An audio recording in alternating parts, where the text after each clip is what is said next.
A very good morning, everybody. As we gather here today, let us seize this moment to connect, to inspire, and to ignite the flames of passion and possibility that reside within each of us.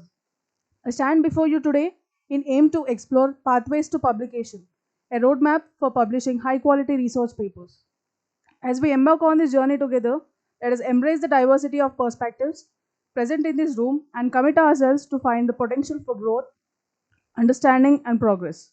So let us get into the depths of these papers, guided by curiosity, fueled by passion, and inspired by transformation potential they hold. For within these pages lie the seeds of innovation, the keys to unlocking new horizons, and promise for a brighter future. As we all know how the weight of our resume grows when there is a research paper added to it. It dominates all the other skills. Often researchers have difficulty in drafting good technical paper and identifying an appropriate journals to publish their research paper. This talk gives an overview of contents of a technical paper and required tools and techniques to write paper more easily so that it gets published in a good journal. Delving into research papers enables us to access the latest findings and advancements in various fields of study. Furthermore, engaging with research papers promotes intellectual curiosity and lifelong learning. By exploring diverse topics and disciplinary perspectives, we expand our intellectual horizons. Knowing about research papers is not just about acquiring academic credentials, it is about empowering ourselves with the tools and knowledge needed to navigate an increasingly complex and interconnected world. At the end of the talk and demo, attendants will be able to identify appropriate journal to publish and also differentiate between predatory and good research journals to publish their research. The talk will cover the following: anatomy of the manuscript, identifying journals and avoiding predatory journals, demo of tools of research, journal and researcher metrics tools for profile building. Today, we have the distinct privilege of welcoming a truly remarkable individual to this stage. Dr. Abhishek Appaji is a well-known expert in the field of biomedical engineering and computational neurosciences with a distinguished career. Currently, he serves as the head R&D associate professor at BMS College of Engineering, which spearheads cutting-edge research initiatives. He is nurturing entrepreneurs as executive director of Big Foundation, a Section 8 company in Bangalore. He also brings his valuable expertise to Maastricht University as a guest lecturer. Dr. Appaji's educational background is equally impressive. He holds a PhD in mental health and neurosciences from Maastricht University, a testament to his deep understanding of the brain and its complexities, leading to the Best Thesis Award. His prior academic achievements include a Bachelor of Engineering in Medical Electronics with university rank from BMSC, a Master of Technology in Information Technology, and a Master of Engineering in Bioinformatics, showcasing his well-rounded knowledge in engineering and technical fields. Beyond his academic pursuits, Dr. Appaji actively contributes to his professional engineering community. He holds prestigious positions within the IEEE Bangalore section, including Treasurer, Chair of the IEEE SPS Bangalore chapter, and Vice Chair of the IEEE Computer Society Bangalore chapter. His dedication extends to the IEEE PES Bangalore chapter as an executive committee member and the IEEE EMB BMSC chapter as an advisor. He has contributed to various notable conferences and been speaker for more than 150 events globally. Dr. Appaji's remarkable accomplishments are further underscored by the numerous awards he has received. These include the IEEE International Best Paper Award in Malaysia, Best Nodal Coordinator Award, Gandhian in Technology Innovation Award, winner of Class 5 Massachusetts Institute of Technology (MIT) Global Entrepreneurship Bootcamp, and IEEE MGA Young Professional Achievement Award, IEEE SPS Bangalore Outstanding Award. Dr. Abhishek Appaji is a remarkable individual who exemplifies academic excellence, professional leadership, and a deep commitment to advancing the field of bioengineering. So, without any further delay, let us welcome Dr. Abhishek Appaji Garu. We are truly honored to have him with us today and eagerly anticipate the insights and wisdom that shall share with us. So, please join me in giving a round of applause to welcome Dr. Appaji Garu to the stage.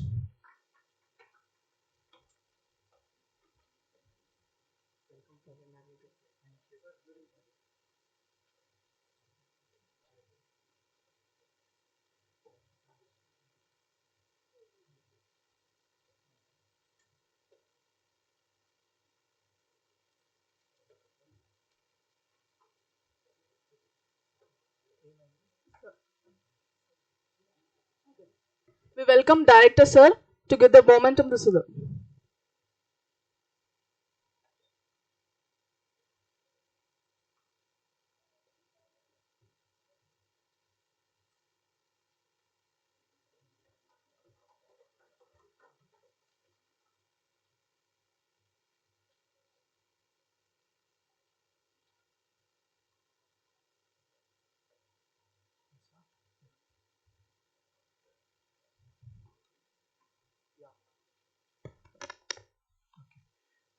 Good morning.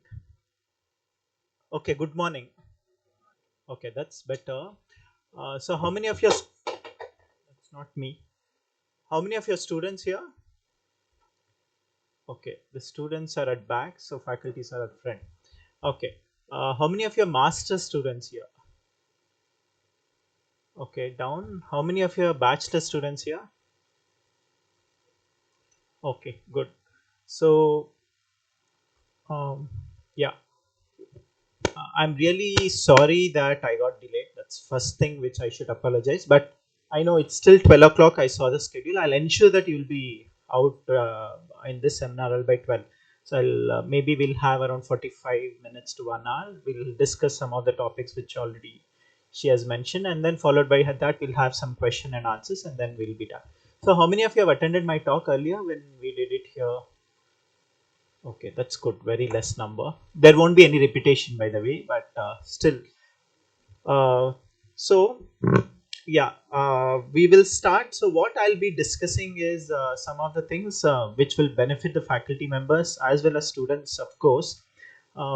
Main thing now, even director sir and me, as soon as I entered, first thing we spoke about was about the publications. That's entire world, especially India, after the NRF ranking, NBA accreditation. I saw one of the poster which was put on the banner which was put at the entrance of your college saying welcome to NBA committee expert and NAC accreditation. Everything we are behind something known as rat race, I would call, but we are behind publications. But our colleges like ours, including VNR, VJIET, BMSE, where I come from, are these colleges really designed to do research, or it is most predominant into undergrad and postgrad teaching? That's something which end of it we'll see if we can also really compete with so-called IITs and NITs. Let's understand some of the terms so that we will be very comfortable by end of this session. So trust me, waiting for half an hour delay, I'll make sure that it is worth waiting for me to talk. I'll ensure that by end of the session. Okay. So this is my introduction already. She has given me. I also work with some of the committees in IEEE, including Conference Application Review Committee, Conference Finance Committee. So I know VNR is also doing one of the conference in few days from now. So all those applications comes to our committee and we review and we approve that. And also I'm part of something known as Signal Processing Society, like how Padma Sai ma'am is leading Signal Processing Society in Hyderabad, entire Telangana. Similarly, I'm leading it in Bangalore chapter. So I am here for one of the bigger event of the year. I'll let you know at the end of my session. So that's the reason why I'm here. And Srinivas sir just contacted me saying, why don't I talk to you guys? Okay. So let's understand the topics which we will talk about. The first one we'll talk about peer review process. What do you mean by peer review process? What do you mean by peer? So faculty members, peer is your neighbors who are sitting next to each other. For students, your peer is your students, your classmates.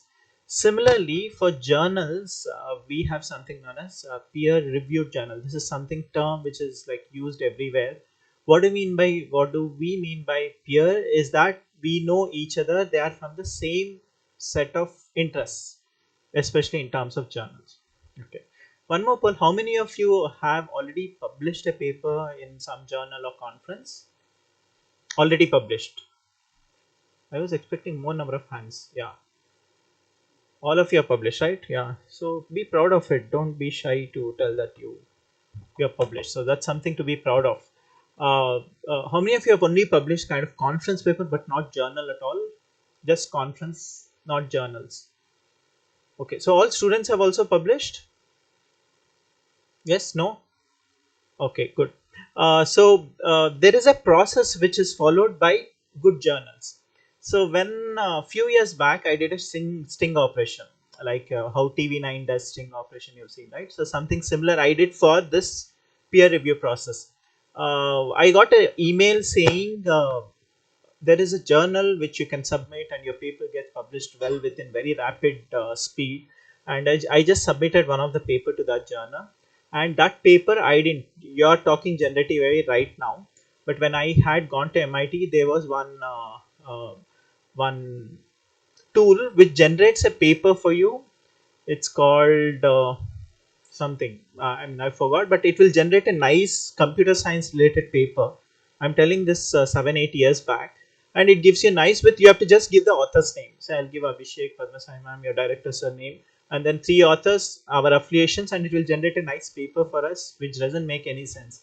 I just took that paper, emailed to the there was some Gmail ID. I emailed to them, and when I saw in the website the journal address, where is the editorial office, it saw that it was like 10 streets away from my house. I went there, knocked the door, and asked, it's for pure residential. I said, this is a journal, is this journal office? They said, no, no, get out. This is not something. This was very, very kind of scam which was going on. Unfortunately, if you see in India, the number of people who are getting scammed like this is very, very high. Highest number of banned authors in IEEE, we have something as prohibited list of authors. Okay, in that if you see, the highest number of members are we Indians and Chinese. These two people, you'll see the names are so familiar that either it is Indian or it is Chinese. So it's very that's a sorry figure of the entire nation, that we are trying to produce papers which doesn't make any sense. So that's why there's a lot of quality. If you see NRF also, starting when NRF the 14 15, when they started Smriti Irani at that time, so they said we will see journals anywhere, everywhere you accept it. They'll take from the colleges and then they'll do ranking. But right now, as we speak, NRF is taking data from two reliable sources, third party private sources, not even government or some professional body. It's three private Fortune 500 companies. One is from Scopus, another one is Web of Science. So they take the journals which are indexed by them, because they do something known as quality check. So if it is part of that particular journal or the index in those two, Web of Science or Scopus, they will automatically take in NRF, and they'll calculate how many publications you have done, how many faculties, and finally they'll say this is a score you have got. So coming down to the point, publishing in a quality journal is important. Even in BMSC in my college, I promote saying don't publish if you are not publishing in good journal. Don't publish, it's okay, because it will not contribute, rather it will bring down the reputation of the college or the India. So it's very important that you publish in quality journals. Fortunately, Indians have a lot of intellectuals, but when it comes to writing down papers, we are very good at speaking. You can put any of the students on stage right now and they can speak for 1 hour for any topic given. But when it comes to writing, we are not that strong. But at least the speaking skills you can convert to writing skills, and the kind of papers you publish is very important. So what we follow in most of the very, very important kind of journals, like publishers, for example, IEEE is one of the publisher, reputed one. We have Springer, Elsevier, Taylor and Francis, Emerald. These are the list of Relay. All these are very good kind of publishers. Under that publishers, there are multiple journals. Like IEEE transactions only, there are almost like 50, 60 transactions. Journals, there are around 100, 200 journals and so on. So what peer review process they follow? The people around them. So the editor will be someone who is of the, say, let's take an example. So there is a journal known as IEEE Transactional Image Processing. Okay, image processing is something very simple. You take image, process something, output some result, put it to machine learning, deep learning, you'll get some output. So you want to publish this paper.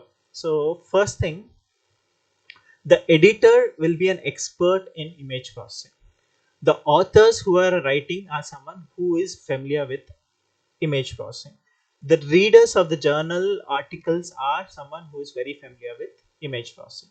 All the people who are related to that journal, who are reading, writing, reviewing, editing, or everyone is from image processing. There are few multidisciplinary journals which also accepts multiple, and there are also few reputed ones. But let's take this case of image processing. So what you do is you write in some format. Many of them again stress in in even I tell many of my PhD students, don't do. I mean, LaTeX is one of the tool which will convert your paper into nice format, but it's not necessary. Many of the journals, reputed journals, they don't really care about what kind of format you give. They only say what should be the content of your paper, how many words, how many references, all those things. They really don't bother about what format you give, because the editorial office once accepted, they'll put it in the format which journal has already. They'll have tools, all those things. So when author, as author, you submit an article, it will be article will be accessed by the editor. So there'll be one person editor. Under him, there'll be sub editors or journal theme editors and things like that.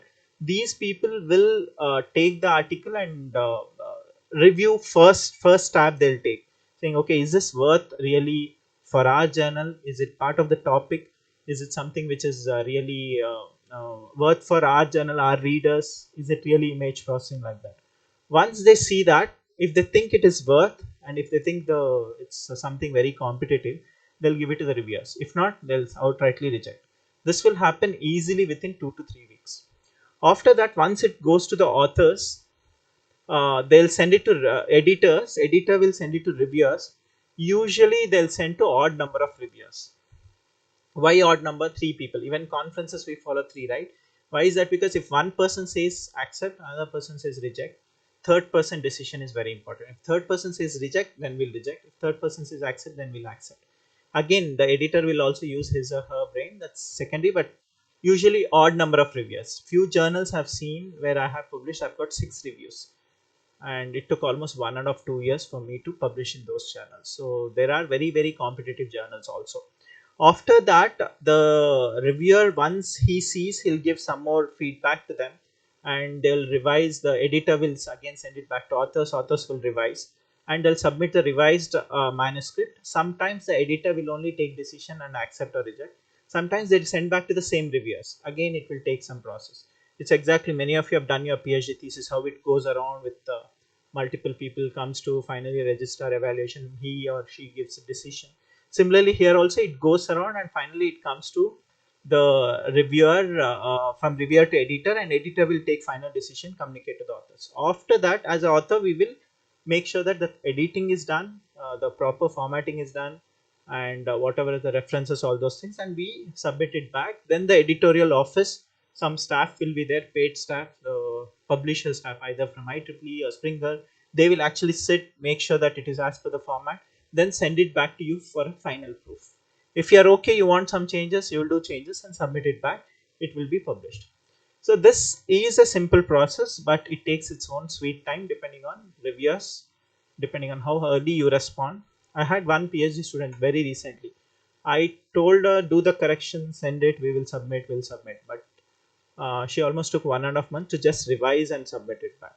Though it says it is accepted, but we need some of the revisions like this. So it again depends on you and reviewers, editors also sometimes. But editors are fortunate; they'll have some office staff, they'll have some sub editors who will actually do this job. Okay, this is the actual process. Finally, it goes to production, and it will get a volume, and it comes to online and all those things. If this is the process, almost this is same for any kind of journal, almost any reputed journals. Having understood this, let's understand the anatomy of the manuscript. What are the contents of the manuscript? I won't go into very detailed about it because most of you know, but I'll just cover in very brief, maybe 5-10 minutes about each of the. I mean, all this together. First thing, whenever you write a paper, assuming you have done wonderful work and you are very happy, guide is very happy, or all the co-authors are very happy, what will we do is, first thing is, the style which I write is, I really don't care about a few things at the starting. First thing what I'll do is, I'll first write about methodology, because that's very easy. So I already know how I've done, so I'll write methodology and I'll write my results. That's my first tab what I take. I'll write some dummy title, some running English title. I really don't care at starting. Once I write my methodology, once I write my results, then I'll go to introduction, because introduction is where you will put all your uh, why you are doing this research and what is the literature survey and what you try to achieve in this paper. After that, I'll come to findings or some of the interpretations or discussions for that paper, and finally I'll write conclusion. And once I write my title, everything, my last thing would be abstract. Okay, so this is a flow how you usually write, so that it's like whenever you write a paper, first few words it takes a lot of time. Methodology is something very known, so we write it first. That's how I practice, but it's not a hard and fast rule. But the content flow will be almost like what you're seeing on screen. Now coming to each one of them, title. There are many papers which get published with fancy titles, and so that they get large number of citations. But remember, as an author, I guess I have somewhere in the slide. If you're reading some paper, there is one wonderful paper which all of you should read. It's called "How to Read a Paper" by a professor known as Keshav. It's two-page document. If you just Google right now, you'll get a two pager. It's 2007 or something. Very old paper. It's just 2 pages. He has given wonderful way of how people read a paper, how people should read a paper. That will really help in literature survey also. It's called How to Read a Paper by Keshav. He's a professor in University of Waterloo in Canada. If you read that paper, you get an insight of how to read a paper very quickly, and he call it as 3 phase. In brief, first phase you will read the abstract and title, and based on that you will decide whether you want to read the entire paper or reject that paper. Then second phase or second tranche, you will try to see the methodology and discussions, and third phase you'll read entire paper. That's what he says, which is wonderful way, because many a times your title will decide whether this is worth reading the paper or not. So title is very very important whenever you write a paper, right? Your title can decide to fetch maximum citations or no citations, because if your title should be, I mean, I don't prefer fancy titles. I don't prefer fancy titles, but I prefer something very abstract title which can give me what that paper is. So if somebody wants to read your paper, what is the way you will really you if somebody searches your paper, what is that they want to know, right? So have your title crisp, maybe 10 words maximum, so that whenever people type also it will be easier. And next, coming to abstract. Abstract is usually divided into 4 sections, right? First one is aims or objective, 2 lines. Then what methods you have used, some 2-3 lines. Then what results you have got, again 2-3 lines. And last one is conclusion. So four components it will have. Everything maximum 2 lines. And abstract will not have any abbreviations usually, and abstract will not have any citations also. You can't put numbers 1 2 3 or some author's name and all. It should be very crisp, so that people when they read, they'll understand your whole paper. So give, once you write your abstract, at the end of the paper, give it to some random colleague and ask them, did you understand what I've tried to done? That's a easier way to understand if your abstract is worth. So what are the 4 components of abstract? What is the aim and aim or objectives? Second thing, you'll put your methods. Third thing is results. Fourth one is conclusion. Okay, only these 4 components. Altogether, how big I should write an abstract? Many of the journals accept somewhere around 200 to 300 words. Okay, when you go to when you're finding a journal, they would have written how many words abstract should be, how long it should be, what are the, there is called structured and unstructured abstract. Structured abstract, you'll write heading, aim, methods, results, conclusion. Unstructured abstract, everything you'll write as one para, no headings, that aim, results, and things like that. Okay. So once you have this 250, 300 words, then something known as keywords. Writing keywords is also an art, because it's more like whenever you want to search something in Google. Generative AI, that's the generation, right? You have used Gemini, you have used Chat GPT, and so on. What is important to get good information from Chat GPT? Say you are coming now, somebody want to send me an invite saying come to our college, give a talk. So what will I do? I'll go and ask Chat GPT or Gemini saying I want to invite Abhishek Appaji. I'll post my LinkedIn and say I invite him for a talk in so and so college. So write me a letter to invite him. It will give me a nice fancy letter, right? So whatever you give input, it will give you properly. That's what is generative AI. Even here also, title and keywords, it will do some combinations and then throw your paper whether it is matching to the requirement. So think, if somebody wants to read your paper, what is that they will see? And I've seen many a times when I review paper also, they would have put same thing in title and keywords. That's not necessary. If it is too dominating, maybe you can put one keyword which is also in title, but usually choose unique keywords which is not there in title. What is the advantage of that? It will pick up your paper faster or easier, because number of hits will increase because you have unique keywords which is different from your title. If your title also has the same words, your keyword also has same words, then it's like the keyword is redundant, no, not necessary, right? And usually how many keywords you give? 5, 6, again depends on journal, but usually 6. And many a times the journals will ask you to sequence them in alphabetical order. Like if you put some signal at the first and then some analog at the end, so that is not the way. First analog and then signal, because it's alphabetical order. Coming to introduction, what do you put in introduction? Introduction also is very simple.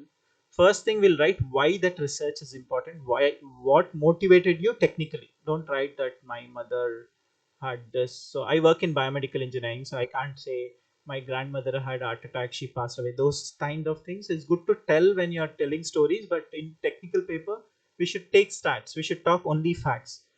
If I say fact is that so and so person, I mean so and so people have got stroke, and in that those many percentage of people died because of stroke, those many rehabilitated, all those things. It's raw facts from some reliable sources.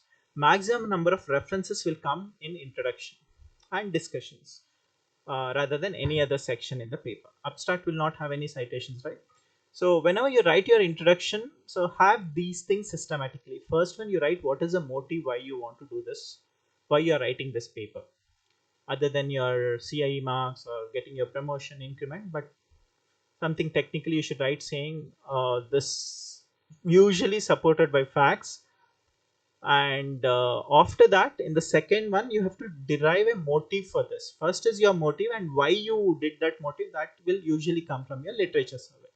So if you have studied around say 50 papers, 100 papers, and you would have related saying, okay, these are the papers which I have to really see and study.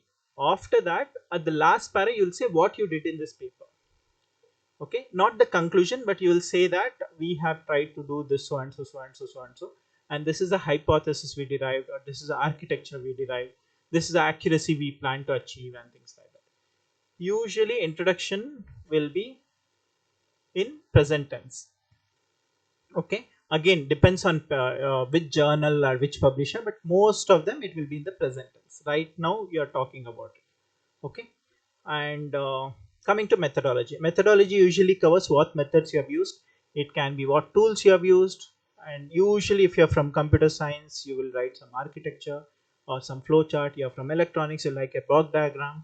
And say if you're writing your say deep learning, machine learning, you write, put that architecture, what is input layer, hidden layer, output layer, how many nodes, all those things you will mention. So that's usually that will come.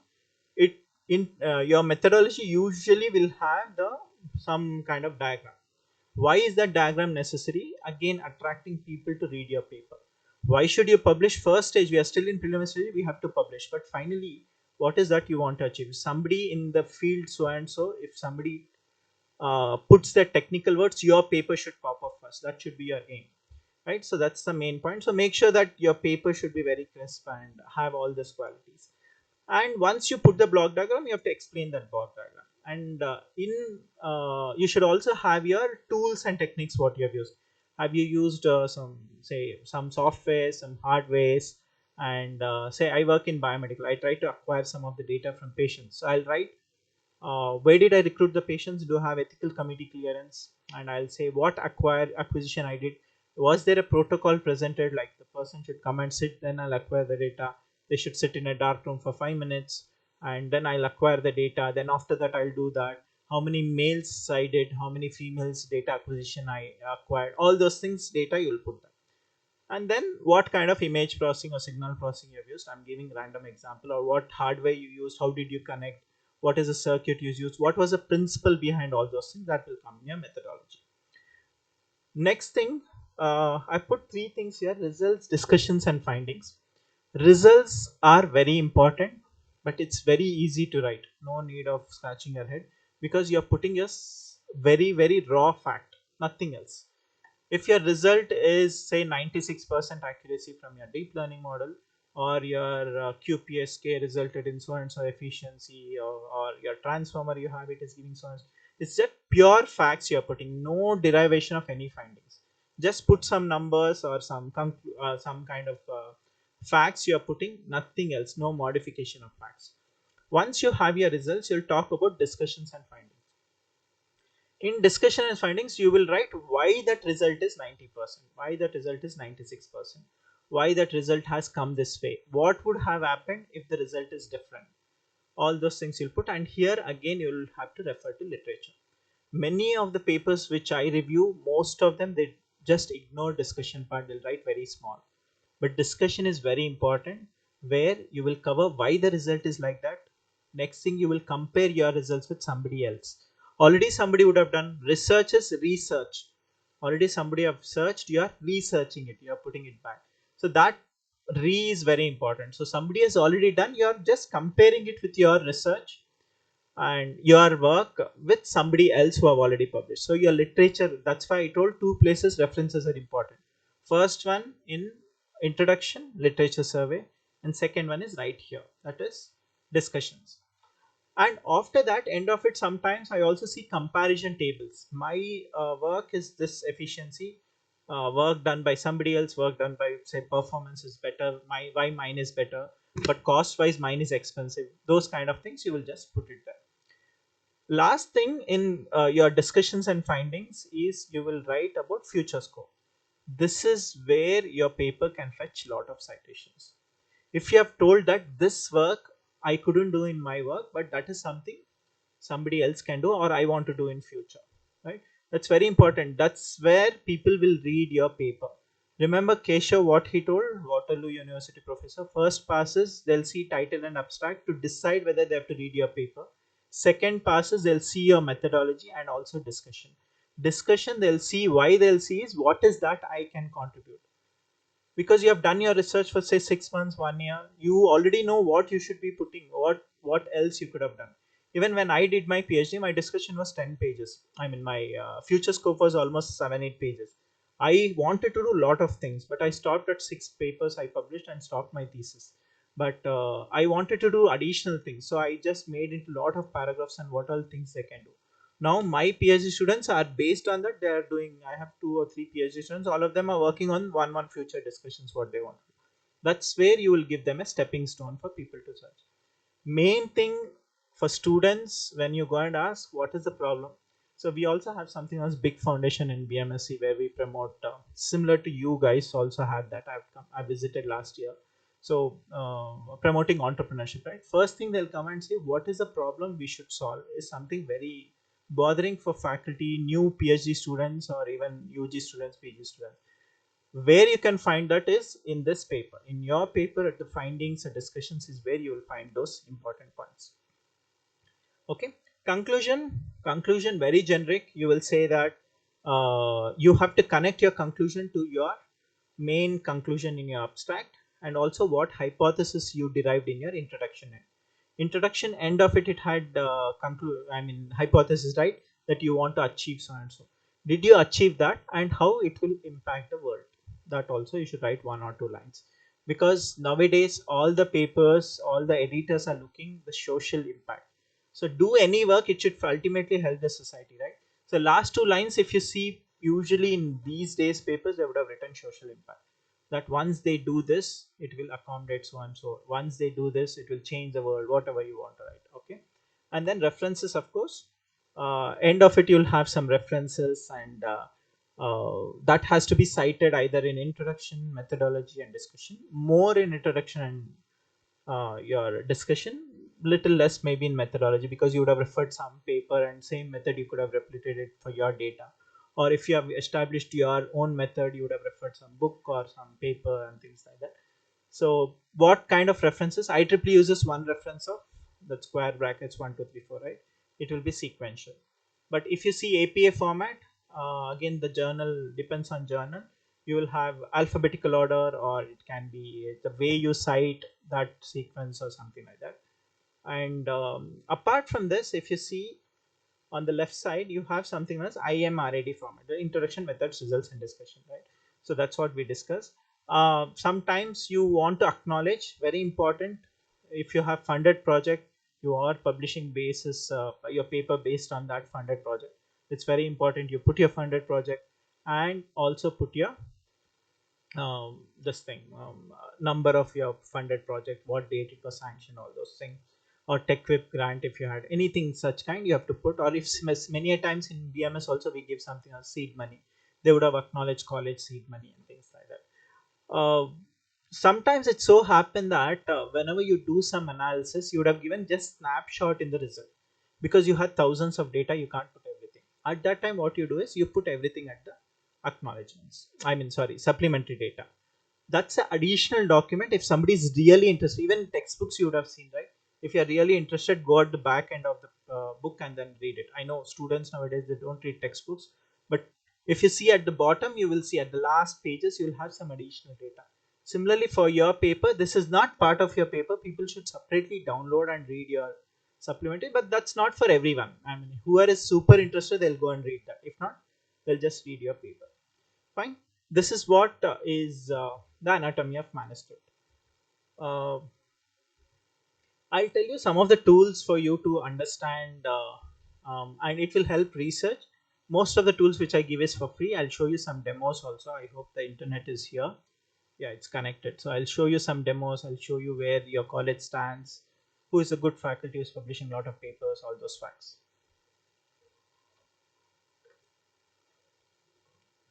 So one of the very famous tool which I also personally use, I told right, we are very good at talking English.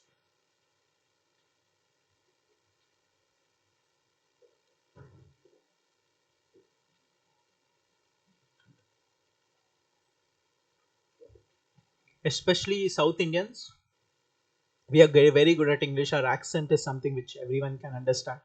Unlike North Indians or some of the people abroad, even US people also, the way they speak English, it's not that clear for Indians. Even when I was kid, I was watching English movies with my dad. I used to hardly understand. I always wanted subtitles. Now it's different, thanks to Prime, Netflix, and all. But if you see, the way they talk is not that clear and it's not global. But Indians really have very good accent. But unfortunately, when it comes to writing, we are very bad, most of us. Even thanks to Chat GPT and so on and so forth, which helps us in improving our writing. But there is something which exists known as Grammarly. I guess most of you use free tool. If you want premium version, you can buy. It's not expensive, 1,500 or something for 3 years. And this is something which will help you to clear your grammar. But again, while you're writing your grammar, you have to choose Indian English, US English, UK English. Then only it will help you to write your content very good. It's a plugin which you can use it on your Word or on your browser and so on. There is another thing which is known as COCA, Corpus of Contemporary American English. What is this tool is? Again, it's for grammar. You know, Grammarly takes most of it, but this is the additional tool, exists from long time. What they have done is they've taken billions of articles all over from US databases, including academic, including magazines, including newspapers, and all. And they've come up with a tool which will help you to find out if your grammar is correct.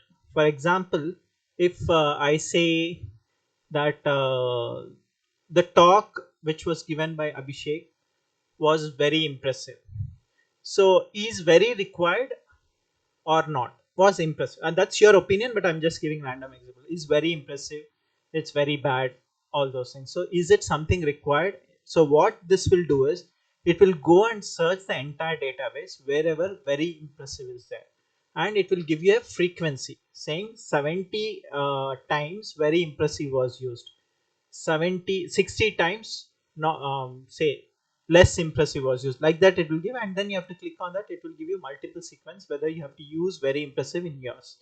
So over the days, once you use this, it's a free tool, but you need a login. You have to create login and then do it. It's a good for somebody who is grammar and has used very particular about grammar, especially if your supervisors are very particular, including me, because the information what you're conveying will be correct only if your English is good. because I've also worked with few of the professors in Taiwan, Chinese from who is also professor in UTS, University of Technology Sydney. Worst thing is he has a lot of Chinese students, and whenever we write papers together, that English will really torture me so much that I have to rewrite everything to myself. English is very bad. I mean, whenever Chinese write paper, but sometimes those people I tell use these kind of tools, do something, and then come back. I'll show you a couple of tools. I had shown this earlier also here, I guess. So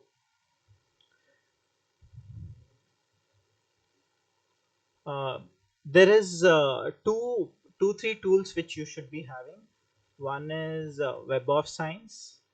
Another one is Scopus. Okay, first let's go to Scopus. I told two people are ruling this world in academic. One is Scopus and one is Web of Science, Clarivate Analytics, and then one is from Elsevier, two companies.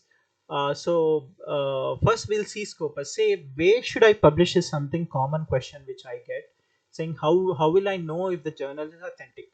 So if I maybe while I'm talking, I would have got 5 6 emails saying publish in our journals. Those are all predatory journals. How do you find out predatory journals? There is a person known as Bell, 2017-18.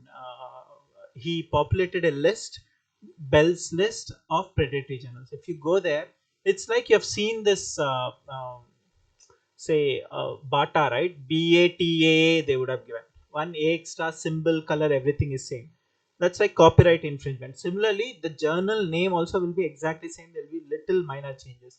It which was journal, say International Journal of Communication System, they would have met International Journal and Communications. That and would have been misleading. You have seen many such websites, especially in cybercrime. You have seen many such branding which happens in so Nike. They would have tick mark, ulta tick mark, right? That's all small things which we think, yeah, it's Nike and it's so cheap, let's buy it. But later you'll get to know the logos are different, right? They are not violating the copyright, but they still are in the market because it's more like you're doing some copy paste work. So how do I find out is just go to Scopus, no need of logging in also. You can go, oh sorry, go to sources, and either you can give your subject area or you can give any of them. So say for example, IEEE.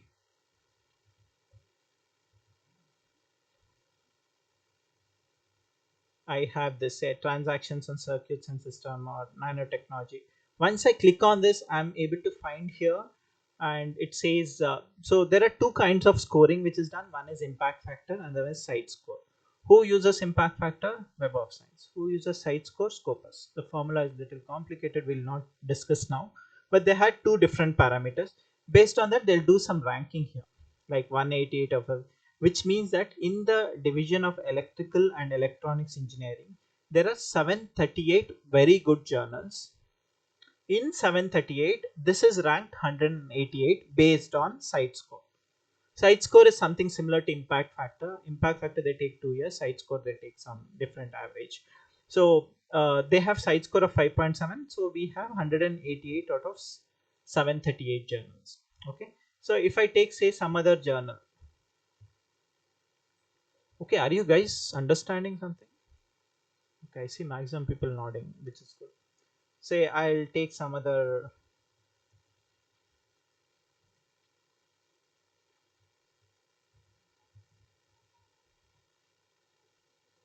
This is another journal. This is general engineering category. I told you multidisciplinary journals are there, which doesn't really cater to very specific, maybe communication, computer science, or something. This is very general. So it's general engineering. In that there are 302 journals. In that this is ranked 28 based on site score. So these things we call it as categories. Okay, let me log in. I'll have more features. I mean, this, I don't know if you guys have access, but even in BMSC, we don't have. So I use my, that's the reason I am guest faculty in many of the universities.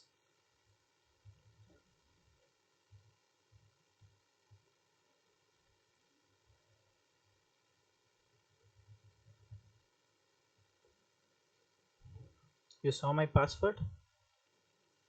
Oh, I'll change after this talk. Yeah. So if you see here, the number of journals are 45,806 good journals which are Scopus Index. If your journal is published, your journal is listed in this, NRF considers it, saying this is one of the journal which is part of it. NRF, National Institution Ranking Framework, it has two important parameters for paper publication. One is on quality, another one is on quantity, or I would say citations. uh, the numbers are taken based on Scopus and Web of Science. If your paper is listed in this 45,806, at the time when they check your paper, then they will consider that. For citations, they'll take top 10. If you see, if your paper gets cited in top 10% journal, it is having different weightage, or top Q1, that is 25% journal. But if your citation is not there in the top 25, but it still gets cited somewhere in these journals, then also it has different weightages. That's a different ball game, we'll discuss maybe some other time. And it also has conference proceedings, it has journals, book series, and so on. Now, what does this mean? See here, in oncology, oncology is, yeah, study of cancer, right? So in cancer, there are many journals, that is 366 journals. In that, first rank is given to this guy, Cancer Journal for Clinicians. Publishing is here is like wow. To 642 site score. I'll log in Web of Science and show you. It will be 255 or something. So site score is different from impact factor in Web of Science. Now again, if you see something on general chemistry, 407 journals are there, and so on and so forth. Okay, all these are available for free. You need not pay anything, and you can also see the ranking here. Maybe I'll check if I have. Yeah, maybe I'll cover this and come back to that website again. So, Web of Science and Scopus are two people who are ruling, Scopus and Clarivate Web of Science. But there is something which India also has taken initiative. It's UGC, University Grants Commission, which called it as Consortium for Academic and Research Ethics. They actually categorized. They came up with own formula. Saying Web of Science and Scopus, we will come up with our own formula. They did some calculations, and this is hosted by Savitribai Phule University in Pune. But finally they found out that their formula is not working. So what they did was, anything which comes in the under so there are two kinds of papers. One is UGC care list 1 and UGC care list 2. What is list 1 is anything which comes under Scopus and Web of Science. That's what it's written here. Anything which comes under Scopus and Web of Science, they call it as group 2. Group 1 is whichever is not listed in Scopus and Web of Science, that is group 1. Group 1, they have some more formulas and all those things, but group 1 is really crap. Don't publish in group 1 of UGC Web of Science. Again, finally, they'll pull you to Web of Science and Scopus. That's what here it says. Anything which is published in Web of Science or Scopus, we call it as group 2. Fine, very simple. Uh, there is something where you can find journals depending on say, instead of going to Scopus or Web of Science, you want to publish in say IEEE. There's something known as IEEE Journal Recommender. If you want to publish in Elsevier has Journal Finder, Wheeley Journal Finder, Springer Journal Finder, Taylor and Francis Journal Suggester, MDPI Journal Finder, and so on. These are all journal finders. You can just Google, you'll just find many of them. If you're very particular about publisher, which many of the researchers don't care, but few of them may care. So this is the part.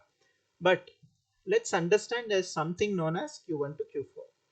What do you mean by Q1 to Q4? Let's take one example of oncology. Oncology, you saw 399 journals for that. In 399 journals, top 10, 25% journal, we call it as Q1.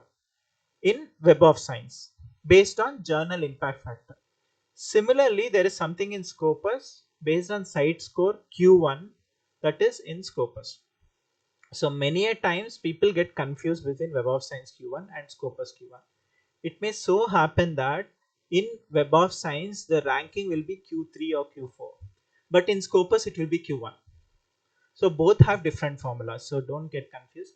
In VMS, I mean, it's like NRF ranking versus Times Magazine ranking. Both are different. Times Magazine has different metrics. QS ranking has different metrics. THE ranking has different metrics. NRF has different metrics. your maybe JNTU Hyderabad may have different metrics to say VNR VJIT is the best college in JNTU Hyderabad. So each one has different metrics. So similarly, Scopus has different metrics. Web of Science has different metrics. If it is based on journal impact factor, it is Web of Science. If it's based on site score, it is Scopus. Very simple. So if you take in that category, it should be category. Why this concept of Q1 to Q4 came? When you take based on impact factor, what is impact factor? Very simple. How many people cited papers published in that particular journal? So if a journal, for example, Journal of Image Processing, which we were discussing, how many papers are published? Say around 100 papers got published in that particular year, and how many papers have cited that paper? So around 200 people cited. So what will you do? 200 number of publishing, I mean citations is 200, and number of papers published is 100. 200 by 100 is impact factor is 2. Okay. Another example, say some journal of biometrics. So this journal published around only 10 papers that year. Number of citations this 10 paper got is around say 100. 100 divided by 10, so you will get as 10. Impact factor is 10, which means that number of papers which get more citations, journals which get more citations, having better impact factor. Web of Science takes 2 consecutive years, last 2 years, but they do calculations, both Web of Science and Scopus are competitors. They do calculations in June every year. So June 30th, you will get a lot of surprises. Many Q1 will go to Q2. Many of them doesn't exist will come to Q1 and things like that. So why this Q1 to Q4 came is this impact factor. Say in basic sciences or say in medicine, there are a lot of people who want to publish across the world. But if you take concrete engineering, civil, very specific, or if you take very specific in electronics, something on 6G, there are very less people who are doing research and also publishing. They can't expect the citation, the level what cancer people are doing, right? So that's why to break this apple and oranges, they have come up with Q1 to Q4. So they have defined categories. Web of Science almost have 269 categories. In that, say category of electrical and electronics communication, computer science engineering. Say here also, I'm very sure your physics and chemistry faculty would be publishing left, right, center, unlike we engineering faculty. So you can't compare saying, okay, they are engineering faculty, they are not publishing, but physics and chemistry is publishing. So that's why the journal, these people, these giants of Web of Science and Scopus have come up with Q1 to Q4. What is this Q1 to Q4? In the category of say oncology, top 25% which is having highest impact factor, that we call it as Q1. Next 25% we call it as Q2. Next 25% we call it as Q3. Last 25% we call it as Q4. Okay, as simple as that. So based on impact factor is what we'll categorize. Take those 399, sort them into descending order of impact factor. Highest impact factor on say if out of 400 journals, top 100 journals are Q1, second 100 Q2, Q3, and last 100 as Q4. Okay, so this is how you calculate the Q1 to Q4. And as I said, it is done by both Clarivate Analytics, that is Web of Science, and Scopus Journal Ranking, or they call it as JCR, Journal Citation Report, Clarivate, which they release in June. In the same month, same day, even Scopus also does. It's like SJR, Sci-Mago Journal and Country Ranking. So this is more like Singapore and Malaysia. If you have gone there, they always keep fighting. Singapore came up with that Marina Bay Sands. So these people also, they said Petronas Tower will build, and Singapore said we will change our traffic system. So KL, Malaysia also did some changes. They're always fighting between each other, but ultimately Singapore is better than Malaysia, though they are competing with each other. I mean, economically also, if you see, strongest passport in the world and so on. So Scopus is like Malaysia and Clarivate Analytics, Web of Science is like Singapore. So always we prefer Web of Science journals because it has different kind of repute. I'll also give another reason little later. Okay, so coming back to this Scopus, if you see 45,806 journals are listed here. In that, I just want only Q1 journals. So what I'll do, I'll apply this filter, I'll get only Q1 journals. And okay, before I really go into Web of Science,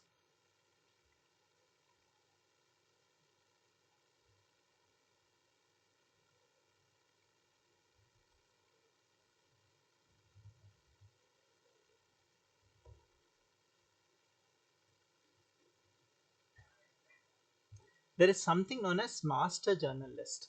Remember the number of papers we showed in Scopus? How many was that? 45,000. 45,806. You are able to see the screen properly, right? Yeah. So 45,806 journals we had. But if you go to Web of Science, see the number of papers they have, 24,850. That's the difference between Web of Science and Scopus.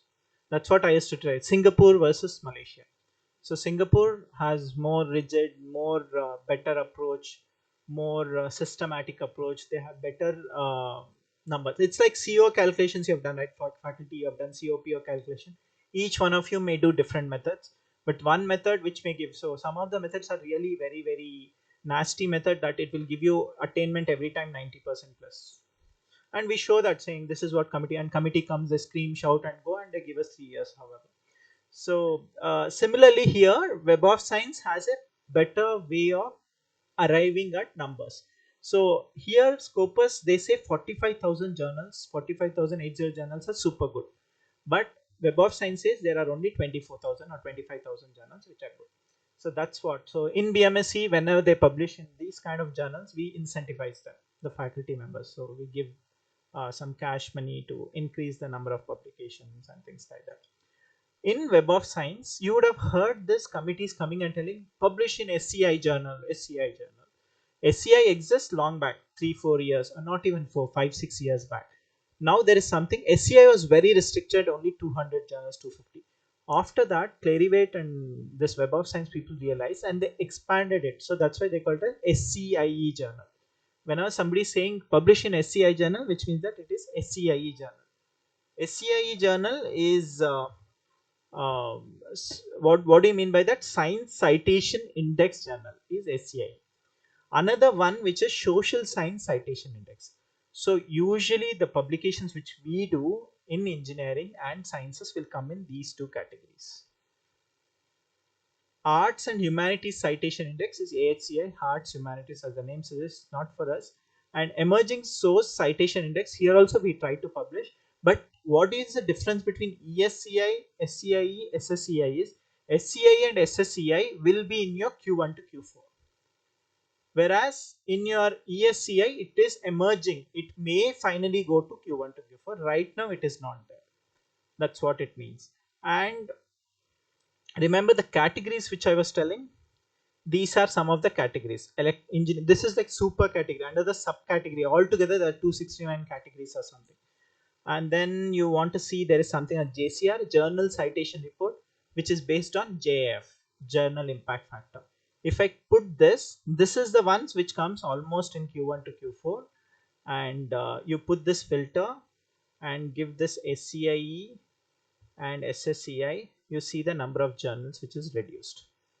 Why you should prefer publishing in Q1 journals is because it's top journal, plus you will get more citations. What will happen if you get more citations? Your profile gets increased, your institute profile get increased, you will become famous in that particular research field. It's not that everyone should become famous in every field, but your field. So I work basically on psychiatry and ophthalmology, computational neuroscience. So mine was before I started my PhD, there was only one paper for me to refer. That was from Nimans and another paper from Australia. And then slowly it so happened that after I finished my PhD only had around 6 papers. After that I published around 7, 8 more. And now if I see, I already have 50, 60 people publishing in the same domain. And then there is a professor from University of Rochester writes me an email saying, this is work which we also want to do, we want to collaborate, and we started collaborating also. So this is very, very niche area, in that if you just give retina and psychiatric disorder, bipolar, schizophrenia, this keywords, my paper will be always on top. So you should become researcher in very specific field rather than very generic field. So that's why so now that's the reason why you should publish in Q1 journal, Q2 journal, so that people who are referring, that's why it's called peer reviewed. Remember the first thing what I told, peer reviewed. People working in psychiatry, people working in ophthalmology, people working together, combining both the clinical sciences, that's where I am there. So my paper will be always on top. So that's how, unless somebody beats me and produces more number of papers, right? So they have something known as I-10 index. What is I-10 index? 20 papers have at least 10 citations. I-10. Each paper should have at least 10 citations. So if I see 20 papers, they'll have 20 citations somewhere. Yeah, till here. Maybe it's 20 papers, it has 20 citations. Why I don't trust this particular guy, Google Scholar, is because you can go edit, add somebody's paper, it will show you as your paper. Even if you want, I can show you. Name a scientist whom you like.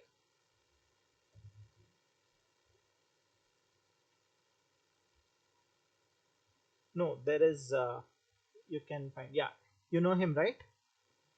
Isaac Newton. How many citations he has? See the H index. Being such a famous scientist, also, H index is just 70, right? Which means that you're getting increase of your H index is too tough. It's not so easy, the way we are looking at. Okay, so yeah, this is a little bit demo about these things. We have yeah, it's a nice tool. Usually AICT came up with a concept of one nation one subscription when the previous chairman was there.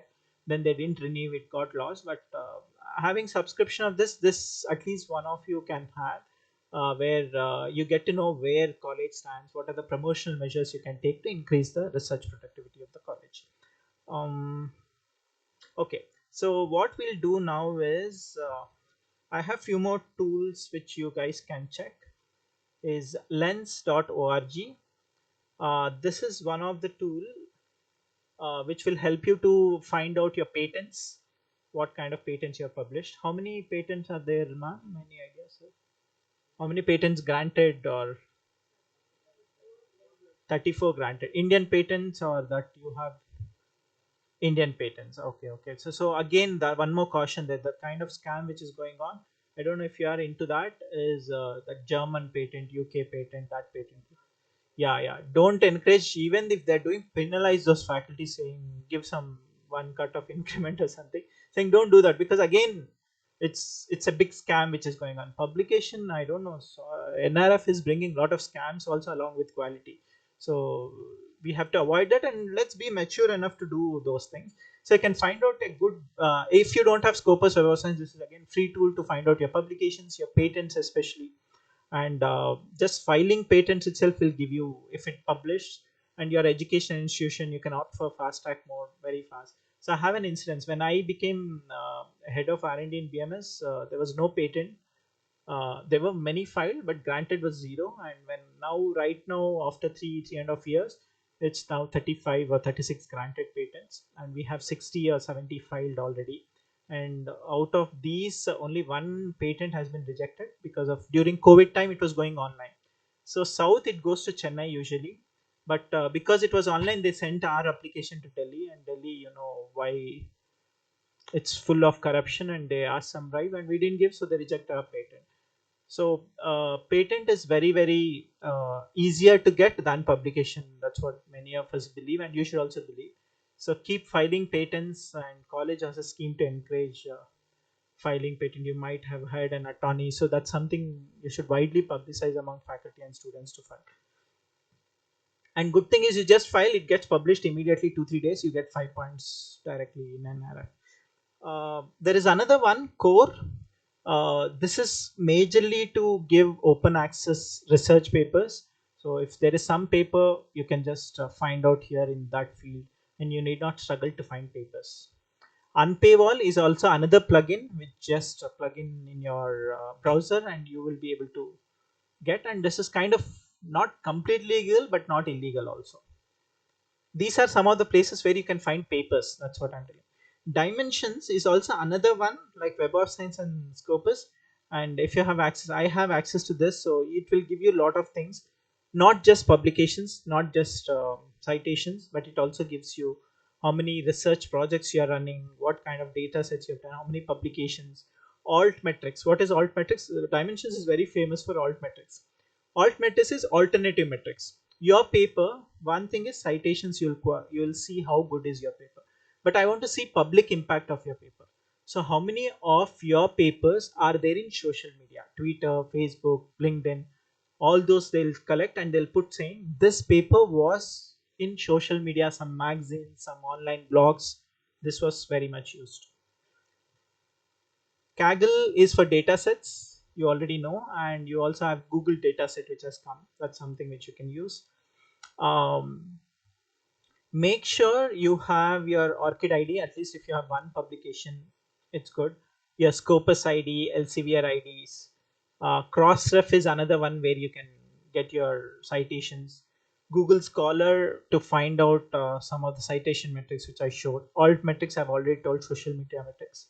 Dimensions is another one. Base is again for publications, and cite SCIT is smart citation. So how can you ensure that you get more number of citations? You upload your paper, people will automatically try to list your paper on top so that you can get good citations. Okay, there is a plugin, but now this is kind of old plugin, but it's called too long didn't read. So this is a plugin, you just put it, your professor told tomorrow you read this paper and come back. You just install this plugin, it will summarize and give you one paragraph, and it will give you one paragraph about that. You read that and come back. Instead of reading abstract, it will give you even more comprehensive version. That your chat gpt is doing better than this.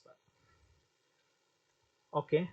Yeah, reference writing is very important. So I mean, if somebody is doing PhD, this is a boon for them, because there is a lot of reference writing tools. For example, Zotero, Mendeley is best. EndNote is the bestest kind of thing. That is again from Clarivate, but a paid one. But Mendeley is free. You can use Mendeley. Why? Because you can search papers. You can do that. It's very quick, very easier to learn. Instead of writing your references manually, you use this tool. It is a plugin for your Word, MS Word, where you write your paper. You can easily cite it. But there is a alternate to this known as Paperpile, which is also for Google Docs. I'm completely dependent on Google Drive now. All my everything, even this link is in Google Drive. So many of us are used to Google Drive or OneDrive. But Google Drive, if you have Google Docs you're using, there's something as Paperpile which will help you to put your references. What are references? At the end of the paper, you'll see some numbers, right? Yeah, as I said, you should have all this data as part of your. If you're a researcher, you should have minimum these things. Sherpa Romeo is another one. This is very nice one. So it so happens that open access is again one more promoted things by the publishers so that they can make money. How do you do that is you don't have funds to do open access, so what you'll do, you'll go for closed access. You'll have your complete paper as PDF locked if you have subscription in the college. If not, what you'll do, you will not read that paper. Why open access is important? It will increase your citation. If somebody gets Google easily your PDF, then citations will obviously get increased, right? So Sherpa Romeo is one of the very good tool. I don't have time, but I could have shown you one demo. So it's very nice tool. What you do is go and put your journal name. It will tell you how much is the embargo period. What do you mean by embargo period? You have closed access of your paper. After getting today your paper got published. After 6 months, only you can distribute to people without any restriction. That's called embargo period. After 1 year, depending on each journal and publisher. So if you go just put your journal name, it will tell you how much is the embargo period, how you can disseminate your paper. Pre-published, can you put? It's not published anywhere. Can you put it in your personal website? Can you put in your college website? And published one, accepted but not published, can you put it? And it is accepted and published but it doesn't have volume, can you put it? Once it is accepted, once it is closed access, nobody has PDF access, but you want to put it in your website so that everybody can read and get more citation, how many months you have to wait? All this information in one single click you will get. That's called Sherpa Romeo. Very nice tool for you to use. Yeah, I was telling about the paper, right, which I wrote just to send to some random publisher. It's called SciGen. It's by MIT, where it generates paper. You just go here, give your name. I don't know if the website is still working, but you just give your name of your paper, say Abhishek and then Padmasari madam and so on and so forth. You will be able to download a paper in PDF, very nicely formatted with all labels, references, diagrams, everything. But when you read it, it doesn't make sense. So why they developed this tool is to find out this predatory journals itself. That's why MIT came up with that tool. List of predatory journals, there is a huge list. There is also a website known as predatory journal. There is also Bell's list, which I already spoke about. Yeah, this is must read. As I told, how to read a paper, just 2 pages, how to read a paper. So this was a summary. I want to skip, but one thing I want to go before.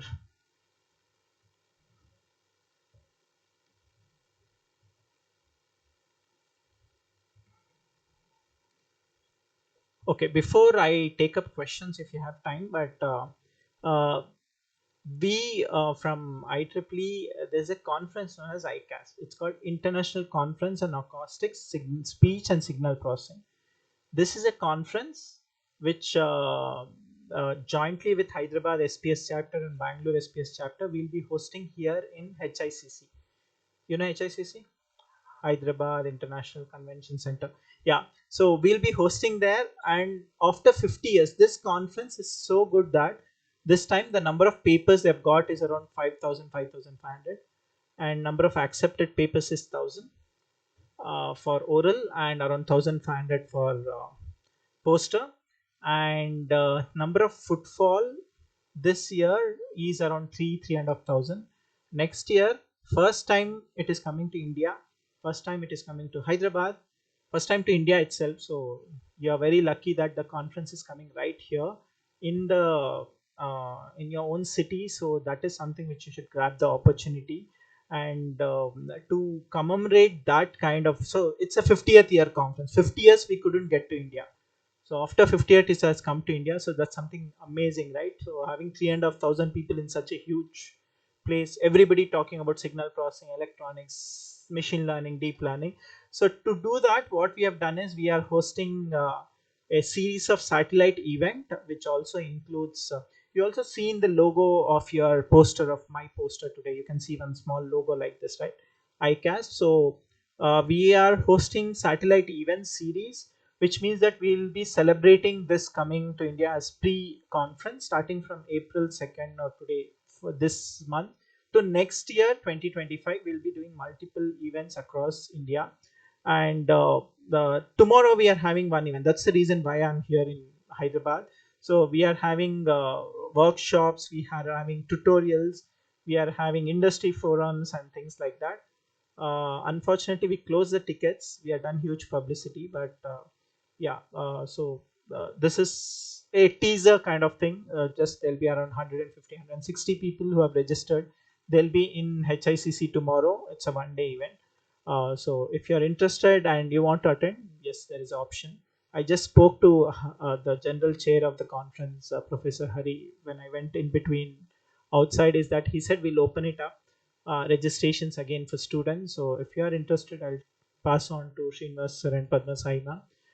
They already have links. You can register and attend tomorrow and experience a mini version of the ICAST. In 2025, you should definitely attend if you're who and who in signal processing, Nobel laureates, presidents of IEEE, SPS, big people working in this domain. Everybody will be there in that conference next year, April 2025.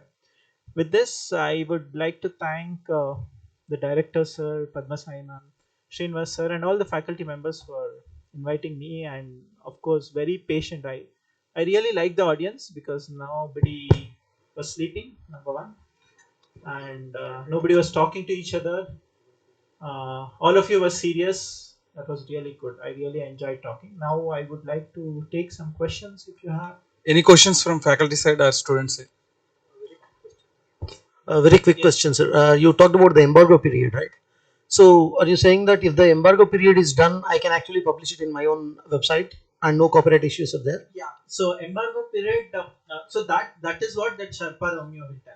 If your paper is that, and if embargo period is over, so where is that you can put? Is it personal website, public domain, institutional repository? It will give you the options. Right. I mean, my question is because Sherpa Romeo being a Monte Carlo simulation tool mostly, can I say that Sherpa Romeo told I can put it and so I put it? If the journal asks me why I did that, that's the question. Sherpa Romeo takes data from the journal and publish. It's more Okay, like official, aggregate. official It's, only. yeah, Okay, it's aggregate. Like Scopus, how you build right. Web of Science, Sherpa Romeo is another. Officially accepted. Yeah, Okay, yeah. great. So Thank you. from journal only they derive this all.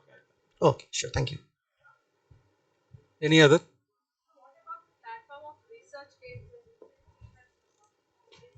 Yeah. ResearchGate is not recent. It's pretty old. Yeah, it's something again in ResearchGate also. You should check the embargo period. First paper I got published and during my master's or PhD, and then I just put it on my ResearchGate saying anyone can access. And my guide immediately called Remo. It's not in embargo period, so you should wait till the embargo period gets over. So ResearchGate, you can store it as private.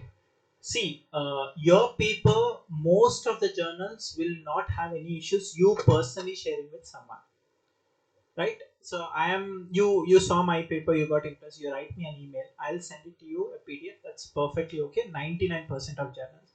There are few journals which restrict that.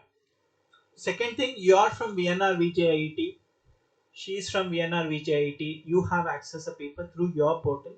If you download any paper, at the bottom you'll get that tagline, this is authorized use for VNR VJIT only, not for distribution. So you sending to VNR VJIT another faculty or students is perfectly okay because you have downloaded it.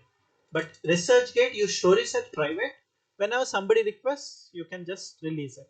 So it will be one to one, more like an email exchange rather than putting in public. Putting in public is the, I mean, people don't take it seriously, but we should start taking. That's how you will learn research, right? Ethics and things like that. Yeah. No. Cool. Yes, ma'am.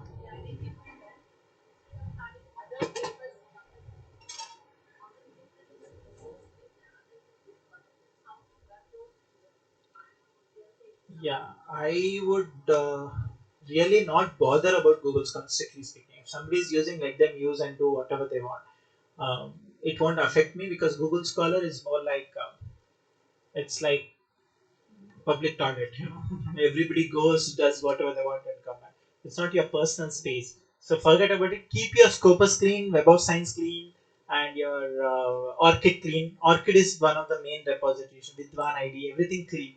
Only thing, if somebody is doing right time email, if they don't remove, forget it. Don't bother much about it. Google Scholars, nobody. I mean, if you're a true researcher, you will really not worry about Google Scholar.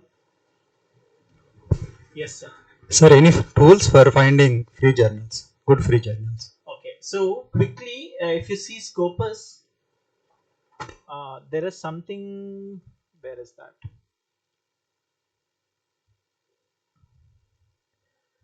Yeah, here only. Yeah, MJL. If you go master journal list, there are something which are open access. Uh, if not, also if you just see here, just scroll through this. Say, for example, which field do you work, sir? Alternative medicine, cognitive science.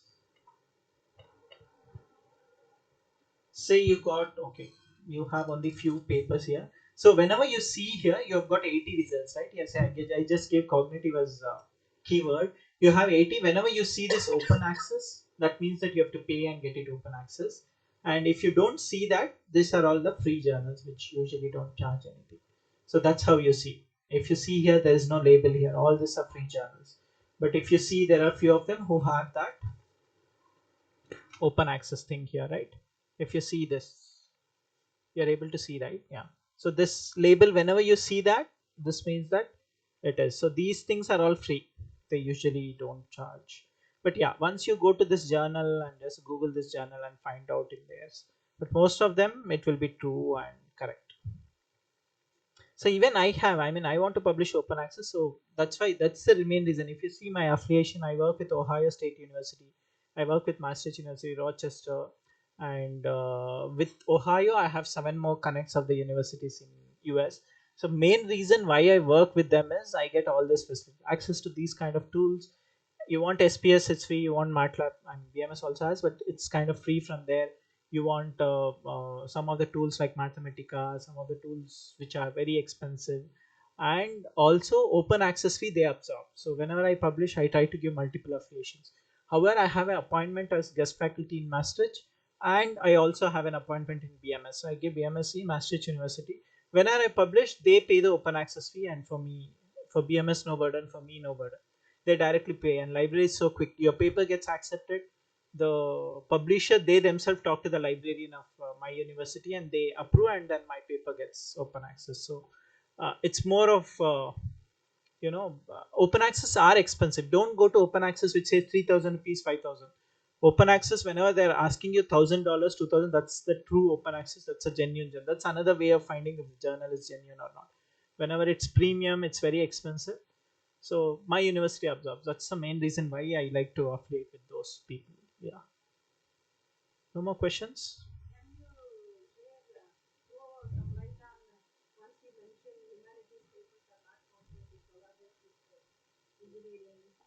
Yeah. That's also very important point. NRF, this is with respect to NRF. NBA hardly cares, but in NRF, whenever they are, say you are engineering college, so whenever you apply for NRF, you'll apply in the engineering category. In that, they have list of journals, list of categories. I spoke about categories right here. Say you have these categories. In this, again, if you go here in say Web of Science,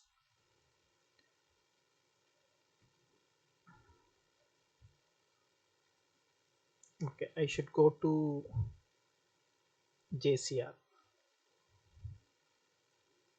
So there are categories which NRF consider that it's engineering. So even though you have very good publication from physics and chemistry, if they're not publishing in the one which NRF thinks it's, see, if you publish in agriculture science, though it is in um, Web of Science, they'll not consider it again as you know part of engineering. So you should publish maybe in computer science category, engineering category. There are again subcategories of 49. Here in this you publish anywhere, they'll really consider. If you publish any other things, it won't. Multidisciplinary they do consider. Physio, philosophy and religion, no. Plant and animal science, no. Again in this, if it is multidisciplinary and it has some flavor of engineering, they'll consider. But when you take overall NRF ranking, they do consider everything and anything. But if you're taking only engineering, which we are interested, I believe, so in that they consider only in journals which are this. So what list they consider, that's insider information, I cannot share. But just ensure that you have computer science or some kind of engineering flavor in the category whichever you choose. Okay. Yes, sir. No. We don't do that, sir. I mean, the strategy which I definitely am pushing in BMS is first, I want 1:1 ratio. We have 420, 430 faculty. I want 430 journal papers in Q1 to Q4 to come first. Next, I'll make it 1.5. After that, I'll change some parameters so that once it became practice that everybody has to publish, then maybe we'll bring in more policies. Then we'll make it stringent that every faculty at least one Q1 or Q2 journal. Now we want everyone to publish at least one journal from Q1 to Q4 or two journals, so that we come 1:1 for faculty. Slowly after 2 or 3 years, we'll make 1:1.5, then two or things like that. Still, it became practice among the faculty to publish. I know, if you see, I mean, I don't know how many seats you have for computer science. We have increased the seats to 900 in computer science, 900 alone for computer science. Then the related AI, ML, and then data science, that is cyber security, longer name, all those things together, another 500, 600. So we are 3000 intake college first year. In that, almost 1000 over and above included everything, 3000, 3100. In that, almost 1600, 700 is computer science and related. Computer science faculty is lucrative, fees is high, all those things, but sad thing is we are not getting good quality faculty.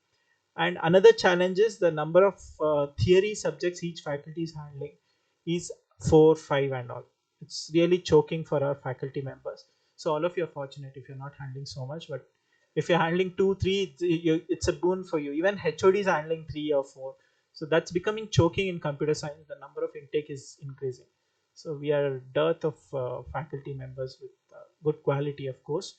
So I'm not pushing for them, but other branches who have luxury of two theory and very few labs. So for them, I'm pushing, and then we are scrutinizing heavily during increment and things like that. Yeah, sure. As promised, I left at 12. You ask questions, so it's 6 minutes more. Yeah, thank you. Yes. Thanks to all dignitaries. On behalf of my college, I extend a really hearty vote of thanks to our chief guest, Dr. Abhishek M. Appaji, sorry, for gracing the occasion. Today, we had an opportunity to hear your insights on peer review process, page structure, and useful tools like Web of Science, Scopus, and also various plugins which help in publishing quality papers. And this will surely be going to encourage us in our future events.